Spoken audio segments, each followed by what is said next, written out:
Divine existence is contained within the limitations of the range of divine thinking. Beyond this range, divine mind cannot perceive or think. The illusions or appearances which man mistakes as existence are but reappearances of old illusions. Reappearance is repetitiveness. The orderliness of created things is due to the invariability of cyclic periodicity in all effects of thinking. The pitch and tone and measure and meter of true thinking is due to the absolute rhythm of the repeating periodicities of thinking. The very dependability of universal mind, reflected in nature's inexorable laws, is due to the universal limitations.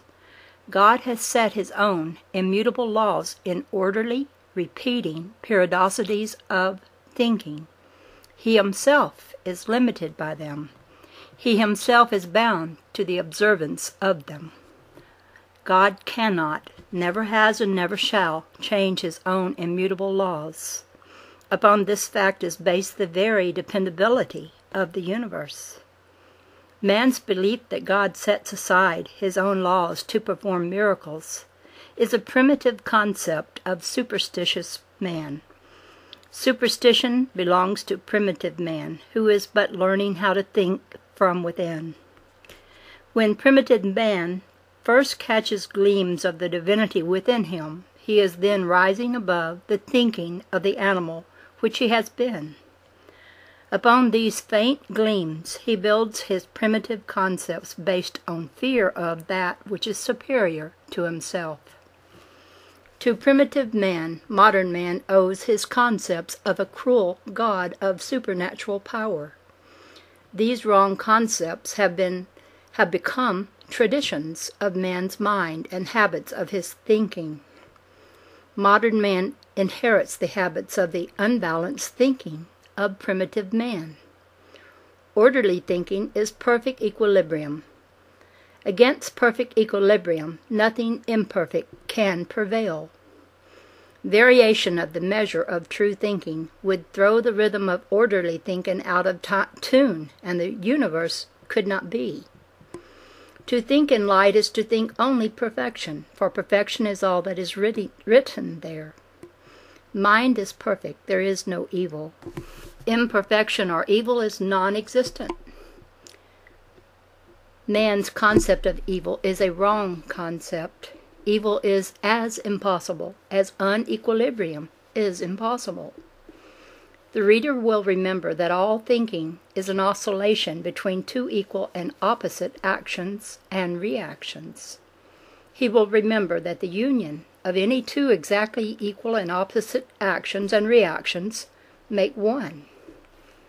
Man has control over his actions, but he has no control over the reactions to those actions.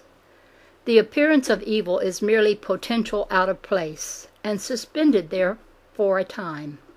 Like the apple on the tree, gravitation will eventually restore it to its proper place in equalized potential. From this inevitable return to the stability of conquering truth, there is no escape.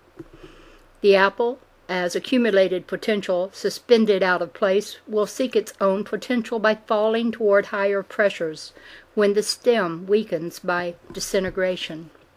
Again, the decaying apple, disintegrating into gases of lower potential, will seek the place of lower potential by rising into lower pressures. Just so will evil. Just so with evil. It is but an action, which much of it must eventually meet its reaction. That action which man calls wrong thinking is simultaneously written on the soul as positive charge, and is balanced by its opposite and equal negative reaction. Thus the equilibrium of the universe remains constant, and man has recorded his own thinking, which he may correct at will, on his soul, but correct it he must. Concerning the soul, man is ever concerned regarding his soul and its habitation after death. Man need have no concern. Man's soul is but the memory of the evolving ideal of man. Out of the soul the body is again born. The soul is but the record of man's thinking. The evolving ideal of man cannot forever be held in suspense in inertia. The soul of a dead man is but the record of a man asleep for a while, awaiting the renewal of his body. The first part of sleep is but a centrifugal degenerative reaction to a centripetal concentrative period of action. It is the expanding, dissipative, non-creative impulse of thinking, just as wakefulness is the contracting, generative, creative impulse. It is the period of preponderantly exothermo-electronegative discharge, when the body degenerates in preponderance to its generation. Later, during sleep, the centrifugal, concentrative action begins to accumulate until it becomes sufficiently preponderant to cause the state of what is known as wakefulness. In the same way, during the first part of the day, the contracting generative impulse is in preponderance, but later fatigue shows that the expanding non-creative impulse of thinking is increasing until it in turn becomes predominant and causes another period of sleep. And so the pendulum swings. As in all other phenomena of motion, sleep and wakefulness are simultaneous in the expression of their opposition, but preponderantly one or the other in sequence. Just so with life and death. From the moment of birth we begin to die. Generation of that which man knows as life merely predominates until that which he knows as death takes its turn in orderly sequence. Death is just a longer sleep than the daily sleep. The difference is in the duration of the sleep. Concerning reincarnation, death is a life period of sleep for total bodily regeneration, just as the daily sleep is for partial bodily regeneration. Regeneration of the soul is reincarnation of the body. The chemistry of the soul of all ideal is registered in the master tones, known as the inert gases. The soul is the matrix of the body, just as the master tones are the matrices of the elements.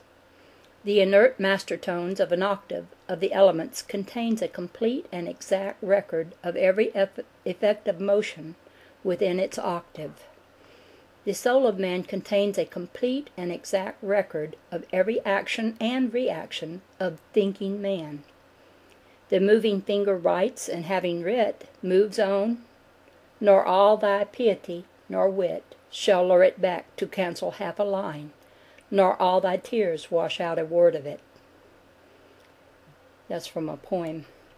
Creation is just a swing of the cosmic pendulum between sleep and sleep, between awakening and awakening, and one follows the other as the night follows the day, and the day again follows the night. While sleeping for a night, man does not cease to be. Nor does he fear to sleep, for he knows that sleep is beautiful, and he will awaken at the dawn of a new day. Man fears to die, for he knows not what the dark sleep of death will bring. He knows not that death is but a longer and more beautiful sleep than from which he will awaken with a newly regenerated body, to begin once more his periodicity of growth at the dawn of another new day of life. Man fears the hobgoblins of primitive man's concept of punishment of the soul for the sins of the body. He fears the dark sleep of death with its terrors, much as a child which has been frightened by ghost stories fears the dark with its same imaginary terrors. With new comprehension, man can eliminate the imaginary hobgoblins and fears from his declining years and go to the sleep of his disappearance as form in peace.